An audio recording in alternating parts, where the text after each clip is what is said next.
बिस्मिल्लाहिर्रहमानिर्रहीम। अस्सलाम वालेकुम स्टूडेंट्स, हम डायोड की एप्लीकेशन के सिलसिले को आगे बढ़ाते हैं। लास्ट टाइम हमने हाफ वेव रेक्टिफायर सर्किट को डिस्कस किया और उस हाफ वेव रेक्टिफायर सर्किट के कुछ पैरामीटर्स जो है वो हमने कैलकुलेट किए। आज हम रेक्टिफिकेशन की दूसरी टाइप, जिसको फुल वेव रेक्टिफिकेशन कहा जाता है, और इस पर्पज़ के लिए जो सर्किट हम इस्तेमाल करते हैं उसको हम फुल वेव रेक्टिफायर कहते हैं। तो हमने देखा था हाफ वेव रेक्टिफायर में एसी साइकिल के दो हाफ में से एक हाफ को तो आपने डायरेक्ट करंट में कन्वर्ट कर दिया था, लेकिन दूसरे हाफ को आप कन्वर्ट करने में कामयाब नहीं हो सके क्योंकि वहाँ पर एक ही डायोड था और डायोड या तो इनपुट साइकिल के एक पोर्शन को पास कर सकता है और एक साइकिल को ब्लॉक कर सकता है। यहाँ पर जो फुल वेव रेक्टिफायर है ये एक ऐसा सर्किट है जो यूनी डायरेक्शनल करंट यानी वन वे करंट जो है वो पास करवाता है लोड में से ड्यूरिंग द एंटायर साइकिल। अब एंटायर साइकिल में आपको पता है 0 डिग्री से लेके 360 डिग्री तक कंप्लीट जो है वो हम एनालिसिस करते हैं। तो अब हाफ वेव रेक्टिफायर से इसका डिफरेंस क्या है कि हाफ वेव रेक्टिफायर में आपको पता है सिर्फ एक साइकिल जो है वो कंडक्शन होती है, यानी 180 डिग्री कंडक्शन होती थी और बाकी 180 डिग्री जो है वो क्या होता था, वो ब्लॉकिंग मोड में रहता था। तो इसका मतलब है वहाँ पर आपको या तो इनपुट को आउटपुट पे पहुँचाना होता है हाफ साइकिल के लिए और हाफ साइकिल के लिए उसको ब्लॉक करना होता है। अब एडवांटेजेस क्या हैं हाफ वेव रेक्टिफायर्स के? नंबर 1, पहला एडवांटेज, वहाँ पर एक साइकिल था, यहाँ पर दोनों हाफ साइकिल जो है वो कन्वर्ट हो रहे हैं। इसका मतलब है it provides more average value at output. अब वहाँ पर एवरेज वैल्यू आपने देखी थी 0.318 वीपी के बराबर थी। यहाँ पर हम देखते हैं कि कितनी होगी, वो हम बिल्कुल लास्ट पे कैलकुलेट करेंगे। Its efficiency is double. वहाँ पर एफिशिएंसी आपने देखी थी 40.6% थी, यहाँ पर हम देखेंगे एफिशिएंसी उसके मुकाबले में डबल आएगी। तो ये भी एक इसका advantage. It's form factor is less. हमने देखा था प्योर डीसी सिग्नल के लिए जो फॉर्म फैक्टर है वो 1 होना चाहिए, लेकिन जब हमने हाफ वेव रेक्टिफायर की बात की तो वहाँ पर फॉर्म फैक्टर जो है वो 1.57 आया था। तो यहाँ पर हम देखते हैं कि ये क्या 1 के करीब पहुँचा या नहीं पहुँचा। It's ripple factor is less. Ripple factor हमने देखा था कि कितनी ज़्यादा फ्लक्चुएशन वहाँ पर आ रही थी। हम यहाँ पर देखेंगे कि फ्लक्चुएशन जो है वो यहाँ पर कम होंगी। वहाँ पर रिपल फैक्टर बन रहा था 1.21। आइडियली रिपल फैक्टर 0 होना चाहिए था। तो यहाँ पर हम देखेंगे क्या 0 के करीब पहुँचा या नहीं पहुँचा। और frequency of pulsating output is double than the frequency of input AC cycle. अब देखें ये इनपुट एसी साइकिल यहाँ से स्टार्ट होता है और यहाँ पर ख़त्म होता है। ये एक साइकिल कंप्लीट हो गया, ये पॉजिटिव हाफ साइकिल और नेगेटिव हाफ साइकिल को मिला के एक साइकिल कंप्लीट हो गया। आउटपुट पे ज़रा चेक करें। अब आउटपुट पे दोनों साइकिल, पॉजिटिव हाफ साइकिल और ये जो नेगेटिव हाफ साइकिल है ये भी यूनी डायरेक्शनल बन गया। इसका मतलब है जो पॉजिटिव साइकिल था उसको तो आपने पॉजिटिव बनाना ही था, जो नेगेटिव साइकिल है एक्चुअली में आप उसको भी क्या बना चुके हैं, पॉजिटिव बना चुके हैं। तो आप ये कहेंगे कि इनपुट पे तो एक ही साइकिल है, आउटपुट पे आपको अब 2 साइकिल दिखाई दे रहे हैं। तो इसका मतलब है इनपुट साइकिल की फ्रीक्वेंसी कम है क्योंकि उसके लिए टाइम पीरियड ज़्यादा लग रहा है और आउटपुट सैंपल की जो फ्रीक्वेंसी है वो ज़्यादा, डबल है उसके मुकाबले में। कॉन्फ़िगरेशन, अब जो फुल वेव रेक्टिफायर है ये 2 तरह से बनता है, या तो सेंटर टैब्ड ट्रांसफार्मर, जो हमने ट्रांसफार्मर वाले टॉपिक में पढ़ा था कि ये इनपुट सिग्नल को आउटपुट पे पहुंचाता है यानी सेकेंडरी पे पहुंचता है, लेकिन वहाँ पर जो सेंटर टर्मिनल होता है उसको आप 0 कर देते हैं, 0 वोल्ट। तो ये हमारे सिग्नल को 2 equal but out of phase, यानी आप देखें यहाँ पर अगर पॉजिटिव साइकिल आ रहा होगा तो नीचे वाली साइड पर नेगेटिव साइकिल आ रहा है, ऊपर वाली साइड पे अगर नेगेटिव साइकिल आ रहा है तो नीचे वाली साइड पे पॉजिटिव साइकिल जो है वो आएगा। तो इसका मतलब आउट ऑफ फेज सिग्नल जो है। तो सेंटर टैप ट्रांसफार्मर और दूसरा है ब्रिज फुल वेव रेक्टिफायर। तो यहाँ पर हम सेंटर टैप ट्रांसफार्मर को पहले डिस्कस कर लेते हैं और बाद में हम ब्रिज रेक्टिफायर की बात करेंगे। अब सेंटर टैप ट्रांसफार्मर में देखें, ये आपने इनपुट दी और ये इनपुट आप एक्चुअली में कहाँ पर प्रोवाइड कर रहे हैं, प्राइमरी सिग्नल के ऊपर अप्लाई कर रहे हैं। बदले में आपको यहाँ पर इन दोनों टर्मिनल्स के दरमियान, ये दोनों टर्मिनल्स के दरमियान जो वोल्टेज मिलेगा वो क्या कहलाएगा, वी सेकेंडरी, और ये इन टॉप टर्मिनल और ये बिल्कुल बॉटम टर्मिनल के दरमियान है। लेकिन अगर आप टॉप टर्मिनल और ये सेंटर वाला टर्मिनल, इन दोनों के दरमियान देखेंगे तो जो वोल्टेज होगा वो टोटल वोल्टेज जो सेकेंडरी पे आ रहा है उसका हाफ होगा, और ये सेंटर टर्मिनल और ये बॉटम टर्मिनल के दरमियान देखेंगे तो ये टोटल वोल्टेज का क्या होगा, हाफ होगा। बस ये दोनों एक दूसरे के आउट ऑफ फेज हैं। अब हम देखते हैं जब इनपुट पे पॉजिटिव हाफ साइकिल आया, देखें जी ये इनपुट पे आया पॉजिटिव हाफ साइकिल। तो जब इनपुट पे पॉजिटिव हाफ साइकिल आता है तो ऊपर वाला देखें ये वाली साइड पॉजिटिव होती है, ये देखें, और ये नीचे वाली जो साइड है यहाँ पर जो है वो आपको नेगेटिव वोल्टेज मिल रहा होता है। इसका मतलब है ये ऊपर वाला टर्मिनल पॉजिटिव है, ये नेगेटिव है, नीचे वाला टर्मिनल ये नेगेटिव है और ये पॉजिटिव है। अब देखें डायोड का पी रीजन पॉजिटिव से जुड़ गया और जो एन रीजन है वो ग्राउंड यानी कि नेगेटिव से जुड़ गया। इसका मतलब है ये जो ऊपर वाला डायोड है जिसको आपने D1 लेबल किया हुआ है, ये डायोड इस वक्त फॉरवर्ड बाइस्ड स्टेट में चला जाएगा। अब फॉरवर्ड बाइस्ड स्टेट में जाएगा तो इसमें से करंट पास करेगा। हम सर्किट में नॉर्मली कन्वेंशनल करंट की बात करते हैं और कन्वेंशनल करंट हमेशा हाई से लो की तरफ मूव करता है। तो हमारे केस में तीन तरह की पोलैरिटीज हमारे सामने मौजूद हैं। एक पॉजिटिव मौजूद है, एक हमारे पास ग्राउंड मौजूद है और एक नेगेटिव मौजूद है। इसमें सबसे हाई वोल्टेज है पॉजिटिव का, उससे कम वोल्टेज है ग्राउंड का और सबसे कम वोल्टेज है नेगेटिव का। तो देखें जी करंट पॉजिटिव से स्टार्ट हुआ, डायोड में से गुजरा, इस डायोड D1 में से गुजरने के बाद यहाँ पर पहुँचा। अब जब यहाँ पर पहुँचेगा करंट तो यहाँ पर उसको दो रास्ते दिखाई दे रहे हैं, या तो इस लोड में से गुजरने का रास्ता है या इस डायोड में से गुजरने का रास्ता है। लेकिन ये वाला डायोड तो इस वक्त रिवर्स बाई स्टेट में है क्योंकि इसकी इनपुट पे ये जो पी टर्मिनल है वो नेगेटिव से जुड़ गया और एन जो है वो पॉजिटिव से जुड़ गया। इसका मतलब है ये डायोड तो इस वक्त है ही ब्लॉकिंग मोड में, यहाँ पर तो करंट जा नहीं सकता। तो करंट जाएगा इस लोड के अंदर की जानिब और कहाँ पर चला जाएगा, ग्राउंड, और फिर ये ग्राउंड से निकल के नेगेटिव की तरफ जाएगा। तो इसका मतलब ये हुआ साइकिल आपका या लूप कंप्लीट हो जाएगी। अब इस लोड में ज़रा करंट देखें ऊपर से नीचे की तरफ दाखिल हो रहा है, और हमने ये सर्किट एनालिसिस में बड़ा क्लियरली स्टडी किया था कि current entering into the circuit is taken as positive. इसका मतलब है ये जो करंट है पॉजिटिव होगा और वोल्टेज भी जो आउटपुट पे आएगा उसको आप पॉजिटिव ट्रीट करेंगे। तो ये आपके पास आउटपुट पे वोल्टेज आ रहा है। अब नेक्स्ट काम ये है कि हम नेगेटिव साइकिल के दौरान इसको स्टडी करते हैं। अब नेगेटिव साइकिल जब इनपुट पे आएगा तो आप देख सकते हैं ये इनपुट पे है नेगेटिव साइकिल। अब इनपुट पे नेगेटिव साइकिल आया तो ऊपर वाला हिस्सा देखें जी नेगेटिव हो गया और नीचे वाला हिस्सा पॉजिटिव। अब ये पी रीजन नेगेटिव से जुड़ गया, एन रीजन पॉजिटिव से। ये ऊपर वाला जो डायोड जो पहले फॉरवर्ड बाइस था अब इस वक्त जो है वो कौन से स्टेट में चला गया, रिवर्स बाइस स्टेट में चला गया। लेकिन अगर आप नीचे वाले डायोड को देखें, इसका पी रीजन पॉजिटिव से जुड़ गया और एन रीजन जो है वो ये ग्राउंड यानी कि नेगेटिव के साथ जुड़ गया। तो इसका मतलब ये हुआ कि ये नीचे वाला डायोड इस वक्त फॉरवर्ड बाइस है और ये करंट को पास करवाएगा। पोलैरिटीज़ वही हैं कि इसने पॉजिटिव से स्टार्ट होना है, ग्राउंड पे पहुंचना है, और ग्राउंड से स्टार्ट होकर नेगेटिव पे पहुंचना है। तो ये पॉजिटिव से स्टार्ट होगा, D2 में से गुजरेगा, D2 में से गुजरने के बाद ये वाले पॉइंट पे पहुंचेगा। यहाँ पर फिर दो रास्ते हैं, या लोड में दाखिल होने का या ऊपर D1 में जाने का। लेकिन ऊपर D1 जो है वो हम डिस्कस कर चुके हैं कि रिवर्स बाई स्टेट में है, तो सारा का सारा करंट जो है वो इस लोड में ऊपर से नीचे की जानिब दाखिल होगा। तो आप ये देख सकते हैं कि करंट पहले भी लोड में ऊपर से नीचे की जानिब दाखिल हो रहा था, यानी करंट इनकमिंग था, और इनकमिंग करंट को पॉजिटिव, और पॉजिटिव करंट की वजह से जो वोल्टेज डेवलप होगा वो भी पॉजिटिव। तो इसका मतलब है अब आउटपुट पे आपको पॉजिटिव साइकिल मिलेगा। तो इसका मतलब है कि जब पॉजिटिव साइकिल आया था तब भी आउटपुट पॉजिटिव मिली थी, अब जब नेगेटिव साइकिल आया तो अब भी आउटपुट जो है वो पॉजिटिव मिलेगी। तो इसका मतलब है आपको दोनों जो साइकिल्स थे इनपुट के, उन दोनों साइकिल्स में हमें आउटपुट जो है वो पॉजिटिव मिल रही है। लेकिन आप देखें कि यहाँ पर इन दोनों टर्मिनल्स के दरमियान या इन दोनों टर्मिनल्स के दरमियान जो वोल्टेज था वो सेकेंडरी वोल्टेज का हाफ था। इसका मतलब है आपको जो आउटपुट मिल रहा था वो मिल रहा था VP सेकेंडरी डिवाइडेड बाय 2।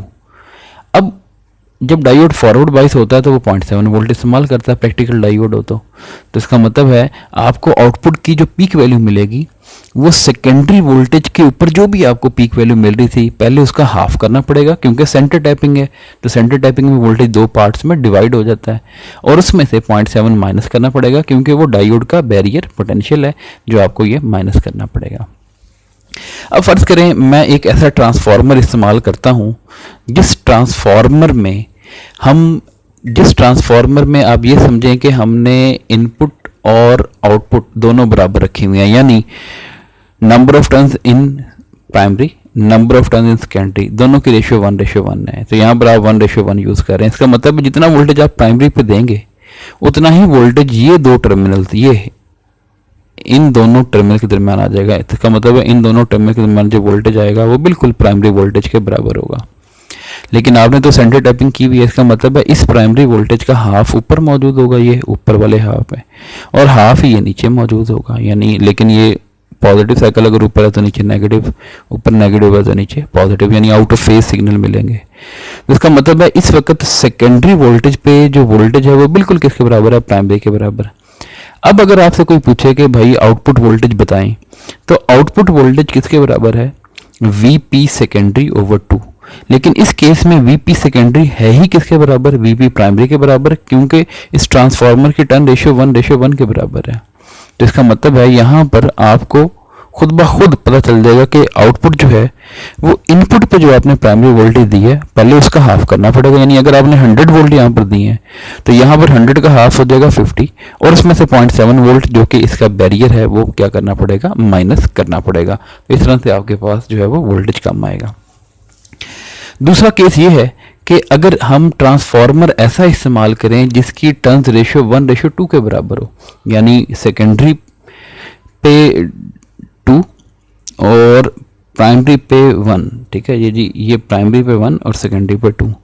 तो इसका मतलब ये होगा कि हमने ये पढ़ा था V secondary divided by V primary is equal to N secondary over N primary. अब N सेकेंडरी की वैल्यू है 2, N प्राइमरी की वैल्यू है 1, तो यहाँ से आप निकालेंगे तो आपके पास आएगा V secondary is equal to 2 times V primary, यानी एक स्टेप अप ट्रांसफार्मर है। तो आप देख सकते हैं VP secondary is equal to 2 times VP primary. तो सेकेंडरी के ऊपर जो आने वाला वोल्टेज है वो प्राइमरी वोल्टेज के मुकाबले में डबल है। तो अब आपको आउटपुट पे पता है कि आउटपुट वोल्टेज जो है वो होता है सेकेंडरी की पीक वैल्यू डिवाइडेड बाय 2। अब सेकेंडरी की जो पीक वैल्यू है वो प्राइमरी की पीक वैल्यू का डबल है। इसका मतलब है सेकेंडरी की पीक वैल्यू की जगह लिख देंगे 2 times VP primary divided by 2। तो ये वाला 2 इस 2 से कैंसिल हो जाएगा, तो अब आपके पास बचेगा वीपी प्राइमरी माइनस 0.7। इसका मतलब अगर आप इनपुट पे 100 वोल्ट देंगे तो 100 में से 0.7 निकाल दें, 99.3 आपको आउटपुट पे जो है वो मिल जाएगा। अब इस चीज़ का लास्ट जो हमने वहाँ पर पढ़ा कि पीक इनवर्स वोल्टेज क्या होता है, तो पीक इनवर्स वोल्टेज वही था कि हमने कहा था कि जब कोई डायोड रिवर्स बाइस हो जाता है तो उसको मैक्सिमम जितना वोल्टेज बर्दाश्त करना पड़ता है उसको आप क्या कहते हैं? Peak inverse voltage. तो आप यहाँ से इस इक्वेशन को ध्यान में रखें, ये आउटपुट की और सेकेंडरी वोल्टेज की इक्वेशन है। अब देखें जब इनपुट पे पॉजिटिव साइकिल आया था, इस वक्त इनपुट पे हम पॉजिटिव साइकिल की बात कर रहे हैं, तो पॉजिटिव साइकिल में हमने देखा था कि हमारा ये ऊपर वाला डायोड फॉरवर्ड बाइस था और नीचे वाला जो डायोड था ये था रिवर्स बाइस। अब पीक इनवर्स का मतलब क्या होता है? अगर तो आप फॉरवर्ड वोल्टेज की बात करें तो फॉरवर्ड में आपको पता है एनोड का वोल्टेज हाई होता है और कैथोड का वोल्टेज कम होता है, तो एनोड में से कैथोड का वोल्टेज निकाल दें तो उसको फॉरवर्ड वोल्टेज कहा जाता है। रिवर्स वोल्टेज क्या होता है? जब डायोड रिवर्स बाइस है, या इनवर्स वोल्टेज का मतलब है जब डायोड रिवर्स बाइस है, यहाँ पर आपने कैथोड के वोल्टेज में से एनोड के वोल्टेज को माइनस करना है। इसका मतलब है पीक इनवर्स वोल्टेज किसके बराबर है? कैथोड के वोल्टेज में से एनोड का वोल्टेज निकाल दें, लेकिन सिर्फ उस डायोड के लिए जो डायोड कौन सी स्टेट में है? रिवर्स बाइस स्टेट में। तो जब ऊपर वाला डायोड फॉरवर्ड बाइस था तो नीचे वाला डायोड रिवर्स बाइस था। अब ये इस डायोड का कैथोड है और ये इस डायोड का एनोड है। कैथोड, अब देखें जी, कैथोड जो है वो जुड़ा हुआ है RL के साथ, और RL के ऊपर जो वोल्टेज आ रहा है वो है आउटपुट वोल्टेज, और आउटपुट वोल्टेज किसके बराबर है? VP secondary over 2 minus 0.7। इसका मतलब है कैथोड का वोल्टेज है आउटपुट वोल्टेज के बराबर, जो कि है VP सेकेंडरी ओवर 2 माइनस 0.7। तो ये आपके पास कैथोड का वोल्टेज है। एनोड, ये एनोड पे कितना वोल्टेज आ रहा है। जब हमने कहा था इनपुट पे वोल्टेज होता है वी प्राइमरी, तो इन दोनों टर्मिनल्स के दरमियान जो वोल्टेज होता है वो होता है वी सेकेंडरी। लेकिन इन दोनों के दरमियान देखें तो आपको मिलेगा वी सेकेंडरी ओवर 2। नीचे यहाँ पर देखेंगे तो मिलेगा माइनस वी सेकेंडरी ओवर 2, क्योंकि हमने कहा था दो equal but out of phase. तो ऊपर अगर पॉजिटिव है तो नीचे क्या होगा, नेगेटिव। तो इसका मतलब है एनोड पे जो वोल्टेज आपको मिलेगा वो होगा वी सेकेंडरी ओवर 2 और पीक वैल्यू उसकी होगी minus we P secondary over 2। तो ये आपके पास कैथोड और एनोड के वोल्टेजेस हैं। अब जस्ट हमने इन दोनों का डिफरेंस लेना है। तो अगर आप इन दोनों का डिफरेंस कैलकुलेट करें तो वो जो डिफरेंस हमारे पास आएगा वो क्या होगा, कैथोड के वोल्टेज की वैल्यू प्लेस की माइनस एनोड के वोल्टेज की वैल्यू प्लेस की। करने के बाद ये माइनस और माइनस प्लस हो जाएगा, ये भी वी पी सेकेंडरी ओवर 2, ये भी वी पी सेकेंडरी ओवर 2, तो ये दोनों मिलके बन जाएगा वी पी सेकेंडरी माइनस 0.7। अब वी पी सेकेंडरी और वी आउट का ताल्लुक हमारे पास कहाँ से आएगा, जो मैं इक्वेशन आपको बार बार रेफर कर रहा हूँ कि वी पी आउट आउटपुट पे जो पीक वैल्यू है वो सेकेंडरी वोल्टेज का हाफ माइनस 0.7 है। अगर आप दोनों साइड पे 2 से मल्टीप्लाई कर दें तो ये बन जाएगा 2 वी पी आउट। यहाँ पर 2 से मल्टीप्लाई करने से ओवर वाला 2 कैंसिल और यहाँ पर करने से ये 1.4 बन जाएगा। इसका मतलब है अगर मैं दोनों साइड पर 2 से मल्टीप्लाई करूँ तो इक्वेशन यूँ बन जाएगी 2 times V P out is equal to V P secondary minus 1.4। अब ये माइनस 1.4 दूसरी साइड पे जाके ऐड हो जाएगा। इसका मतलब है वी पी सेकेंडरी इसके बराबर आ जाएगा 2 वी पी आउट प्लस 1.4। अब आपके पास वी पी सेकेंडरी की ये जो वैल्यू आपके पास आ गई है ये आपने बस यहाँ पर पुट करनी है। जब आप यहाँ पर पुट करेंगे पीक इनवर्स वोल्टेज इसके बराबर आ जाएगा 2 वी पी आउट प्लस 1.4। ये आपने वी सेकेंडरी की वोल्टेज वैल्यू यहाँ पर पुट की माइनस 0.7, ये माइनस करने के बाद आया 2 वी पी आउट प्लस 0.7। अब यहाँ पर एक इंटरेस्टिंग बात है। इंटरेस्टिंग बात ये है कि अगर आपको आउटपुट पे 100 वोल्ट आ रहा है तो 100 का जब डबल करेंगे तो वो बन जाएगा 200 और 0.7 तो वो बन जाएगा 200.7। इसका मतलब है आउटपुट पे वोल्टेज कम आ रहा है लेकिन आपको डायोड ऐसा खरीदना पड़ रहा है जो कम उससे डबल वोल्टेज बर्दाश्त कर सके। यानी अगर आपने आउटपुट पे 500 वोल्ट लेना है तो आपको डायोड ऐसा खरीदना पड़ेगा जो तकरीबन 1000 वोल्ट बर्दाश्त कर सके। इसका मतलब है महंगे डायोड खरीदने पड़ेंगे यहाँ पर आपको। अब आप ब्रिज रेक्टिफायर की बात करें। अब देखें जी, जो सेंटर टैप ट्रांसफार्मर था उसका फ़ायदा तो ये था कि उसमें आपको सिर्फ 2 जो है वो डायोड इस्तेमाल करने पड़ रहे थे, लेकिन उसका नुकसान भी आपको यहाँ पर पता चल गया कि वहाँ पर आपको डायोड महंगे खरीदने पड़ रहे हैं क्योंकि उनकी पीक इनवर्स वोल्टेज ज़्यादा है। और ऐसे डायोड जिनकी पीक इनवर्स वोल्टेज ज़्यादा होती है यानी जो रिवर्स बाइस में ज़्यादा वोल्टेज बर्दाश्त कर सकते हैं, उन डायोड्स के लिए आपको कॉस्ट ज़्यादा बर्दाश्त करनी पड़ेगी। अब है फुल वेव ब्रिज रेक्टिफायर। इसमें 4 डायोड लगे हुए हैं, D1, D2, D3, D4 और ये एक ब्रिज की शेप है। अगर आप देखें ना ये D1 और D2 ये देखें बिल्कुल ऐसे लग रहे हैं जैसे पैरेलल लगे हुए हैं। एक ही कॉन्फ़िगरेशन है कि P ऊपर N नीचे, P ऊपर N नीचे। और अगर आप D4 और D3 की बात करेंगे ये दोनों भी आपको ऐसे पैरेलल में दिखाई दे रहे हैं। अब जब इनपुट पे पॉजिटिव साइकिल आएगा तो पॉजिटिव साइकिल आने का मतलब है ये ऊपर वाला टर्मिनल पॉजिटिव हो जाएगा ये, और ये नीचे वाला टर्मिनल जो है वो नेगेटिव हो जाएगा। इस सूरत हाल में अगर आप देखेंगे ये D1 और D2 फॉरवर्ड बाइस हो जाएंगे। क्योंकि D1 क्यों फॉरवर्ड बाइस हुआ जनाब, P पॉजिटिव से जुड़ गया और ये N जुड़ा है ग्राउंड के साथ और ये ग्राउंड इवेंचुअली किसके साथ जुड़ा हुआ है, नेगेटिव के साथ। इसका मतलब है ये डायोड हो गया फॉरवर्ड बाइस। इस डायोड में देखें जी ये N जो है वो तो नेगेटिव के साथ डायरेक्टली जुड़ा हुआ है और ये P देखें जुड़ा हुआ है ग्राउंड के साथ और ये ग्राउंड जो है वो इवेंचुअली किसके साथ जुड़ा हुआ है, पॉजिटिव के साथ। इसका मतलब है ये दोनों डायोड जो हैं वो फॉरवर्ड बाइस है। तो करंट इस वक्त या D1 में से गुजर सकता है या D2 में से गुजर सकता है। तो करंट ने स्टार्ट होना है पॉजिटिव से स्टार्ट होकर ग्राउंड तक पहुंचना है। तो देखें जी ये पॉजिटिव से स्टार्ट हुआ, ये पॉजिटिव से स्टार्ट होकर इधर आया, आगे ये D4 है या RL है। D4 तो नाराज़ है क्योंकि ये रिवर्स बाई स्टेट में है, ये तो करंट को पास नहीं करेगा, तो सारा करंट किस में दाखिल हो जाएगा, RL में। और दाखिल होने के बाद कहाँ पर जाएगा, ग्राउंड पे। अब ये ग्राउंड से स्टार्ट होगा और ये स्टार्ट होने के बाद ये नेगेटिव की तरफ आके इधर ख़त्म हो जाएगा। तो इसका मतलब है कि करंट पॉजिटिव से स्टार्ट हुआ और नेगेटिव पे ख़त्म हुआ, लेकिन करंट को सबसे पहले किस में से गुजरना पड़ा, D1 में से, फिर ये लोड में दाखिल हुआ और उसके बाद फिर D2 में से दाखिल होकर ये नेगेटिव टर्मिनल पे वापस पहुंचा।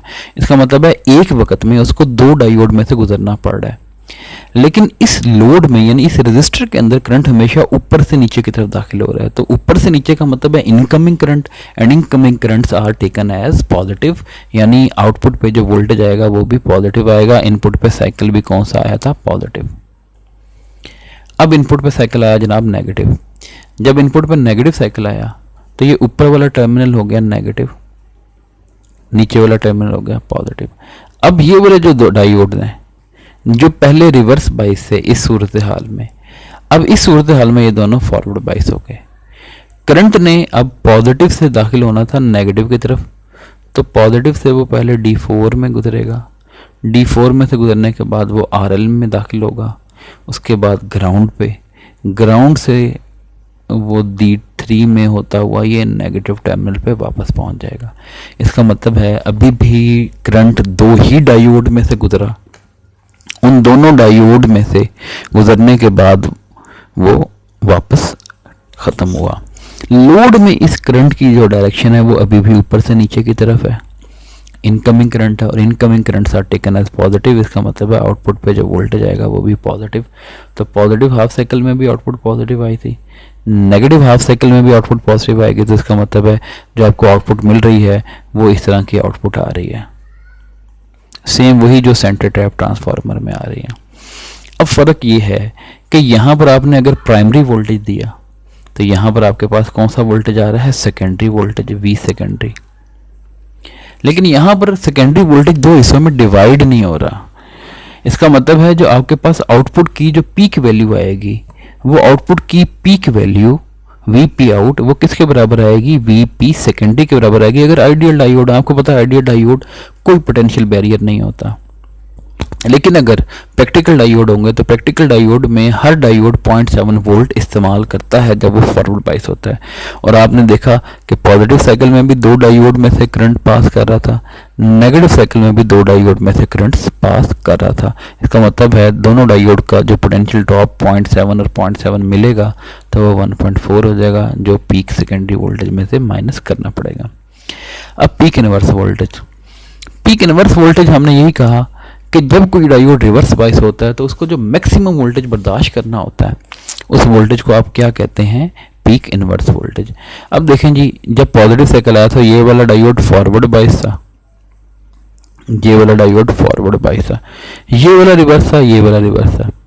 अब हम इसकी बात कर लेते हैं, ये डायोड था रिवर्स बाइस। अब इस डायोड का ये जो कैथोड टर्मिनल है ये कनेक्ट हुआ हुआ आउटपुट के साथ, और आउटपुट पे जो वोल्टेज है वो आपने देखा कि किसके बराबर है, वो है Vp सेकेंडरी माइनस 1.4 के बराबर। तो इसका मतलब ये हुआ कि आउटपुट यानी कैथोड का वोल्टेज, तो आपको पता चल गया कि कैथोड का वोल्टेज जो है वो Vp सेकेंडरी माइनस 1.4 के बराबर है। एनोड, ये है इसका एनोड। अब एनोड का वोल्टेज, जब भी किसी पॉइंट का वोल्टेज निकालना होता है आप उस पॉइंट और ग्राउंड के दरमियान देखें, तो आप इसका एनोड है और ये ग्राउंड है, इन दोनों के दरमियान देखें एक डायोड लगा हुआ है फॉरवर्ड बाइस, और इस फॉरवर्ड बाइस डायोड कितना वोल्टेज इस्तेमाल करता है, 0.7, लेकिन इस डायोड का एन टर्मिनल जो है वो इसके साथ जुड़ा हुआ है, इसलिए -0.7। तो एनोड का वोल्टेज है -0.7 वोल्ट। अब आपने पीक इनवर्स वोल्टेज चाहिए, पीक इनवर्स वोल्टेज थी कैथोड के वोल्टेज में से एनोड का वोल्टेज निकाल दिया जाए। तो कैथोड के वोल्टेज में से एनोड का वोल्टेज निकाल दिया। कैथोड का वोल्टेज था Vp सेकेंडरी माइनस 1.4, एनोड का वोल्टेज था -0.7। तो आपने कैथोड के वोल्टेज में से एनोड का वोल्टेज सब्ट्रैक्ट किया तो आपके पास आ गया Vp सेकेंडरी -0.7। लेकिन पीक इनवर्स वोल्टेज को सेकेंडरी की बजाय आउटपुट की टर्म में ज़ाहिर किया जाता है, जैसे यहाँ पर हमने किया था कि पीक इनवर्स वोल्टेज को Vp आउट के साथ लिंक किया था। यहाँ पर भी यही करेंगे कि हम पीक इनवर्स वोल्टेज में Vp सेकेंडरी की जगह किसी तरह से Vp आउट को लाने की कोशिश करेंगे। तो आप ये इक्वेशन देखें, इसमें वीपी आउट की वैल्यू किसके बराबर है, वो है वीपी सेकेंडरी माइनस 1.4। इस इक्वेशन को मैंने यहाँ पर लिखा VP out is equal to VP secondary minus 1.4। यहाँ से मैंने वीपी सेकेंडरी की वैल्यू निकाल ली, तो ये माइनस 1.4 दूसरी साइड पर जाके प्लस हो गया, वीपी आउट प्लस 1.4। तो आपने पीक इनवर्स वोल्टेज में वीपी सेकेंडरी की जगह ये वाली वैल्यू पुट कर दी, वीपी आउट प्लस 1.4। तो मैंने वीपी आउट प्लस 1.4 माइनस 0.7, तो 1.4 में से 0.7 निकला, तो ये 0.7 बचा, तो ये बना वीपी आउट प्लस 0.7।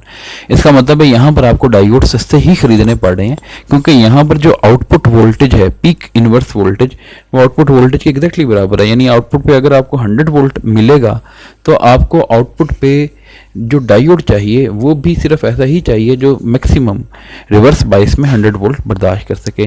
तो यहाँ इसका ड्रॉबैक आपने देख लिया कि ड्रॉबैक तो इसका ये है कि यहाँ पर आपको एक की बजाय दो की बजाय 4 डायोड इस्तेमाल करने पड़े हैं। लेकिन एडवांटेज भी आपने देख लिया कि पीक इनवर्स वोल्टेज कम है, यानी सस्ते डायोड आपको इस्तेमाल कर रहे हैं। तो इसका मतलब है कि कॉस्ट और जो सर्किट की आसानी है, जो आसान उसकी इम्प्लीमेंटेशन है, उन दोनों के दरम्यान एक कंप्रोमाइज़ होता है। अब लास्ट चीज़ जो हमने इसके पैरामीटर जो है वो मालूम करने हैं। पहले देखें जी इनपुट वोल्टेज। इनपुट वोल्टेज किसके बराबर है, V P sine theta. Theta की रेंज है 0 से लेकर 2 पाई रेडियन तक। अब जो आउटपुट वोल्टेज है वो है किसके बराबर, वी पी साइन थीटा। देखें जी आउटपुट वोल्टेज इस तरह का आ रहा था। इसका मतलब ये हुआ कि 0 से लेकर पाई तक, पाई से लेकर 2 पाई तक, पाई 2 पाई से 3 पाई एंड सो ऑन चलता जाएगा। अब अगर आप देखें ये जो सिग्नल है ये भी पीरियोडिक है, अपने आप को रिपीट कर रहा है, लेकिन ये कितने रेडियंस के बाद अपने आप को रिपीट कर रहा है, ये पाई रेडियन के बाद अपने आप को रिपीट कर रहा है। हर पाई रेडियन के बाद ये अपने आप को रिपीट कर रहा है। इसका मतलब है इसका जो टाइम पीरियड है वो पाई रेडियन के बराबर ही है। तो आपने एवरेज वैल्यू निकालनी है तो 1/2 पाई नहीं लिखेंगे, अब 1 पाई लिखेंगे, क्योंकि आउटपुट सिग्नल की जो पीक वैल्यू जो टाइम पीरियड है वो पाई के बराबर है। 1 पाई integration 0 to pi V P sine theta D theta. V P बाहर आ जाएगा, वी पी ओवर पाई। साइन थीटा की इंटीग्रेशन होती है माइनस कॉस थीटा, तो माइनस मैंने बाहर लिख दिया, साथ कॉस थीटा 0 से लेके पाई तक। कॉस ऑफ पाई -1 के बराबर होता है, कॉस ऑफ 0 1 के बराबर होता है। तो दोनों को सब्ट्रैक्ट करेंगे, आंसर आएगा -2। तो माइनस इस माइनस के साथ प्लस हो जाएगा और 2 इस वीपी के साथ मल्टीप्लाई डिवाइडेड बाय पाई। 2 को पाई यानी 3.14 से डिवाइड करें तो आंसर आता है 0.636। अब वहाँ पर आप देखें, वहाँ पर जो हमारे पास आउटपुट पे एवरेज वोल्टेज आ रहा था वो इतना आ रहा था हाफ वेव रेक्टिफायर में 0.318। यहाँ पर आया उसके मुकाबले में डबल 0.636। तो इसका मतलब ये हुआ कि इसकी एवरेज वैल्यू उसके मुकाबले में डबल है। तो ये एक तो फुल वेव रेक्टिफायर का एडवांटेज आपको पता चल गया। अगर आपने एवरेज करंट निकालना है तो एवरेज वोल्टेज को करंट से डिवाइड कर दें।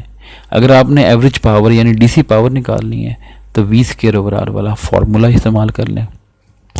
एवरेज के बाद जो नेक्स्ट चीज़ हमने वहाँ पर मालूम की थी वो थी RMS वोल्टेज। RMS वोल्टेज फिर वही वाला तरीक़ाकार कि सबसे पहले स्केयर करें। मैंने किया जी VP² साइन स्केयर थीटा, यानी ये जो आउटपुट वोल्टेज है इसका स्केयर कर लिया। उसके बाद करनी है मीन। मीन का मतलब है इंटीग्रेशन करें ओवर द पीरियड और टाइम पीरियड से डिवाइड कर दें। तो इंटीग्रेशन की और टाइम पीरियड से डिवाइड कर दिया और फिर रूट किया, तो ये देखें जी रूट कर लिया।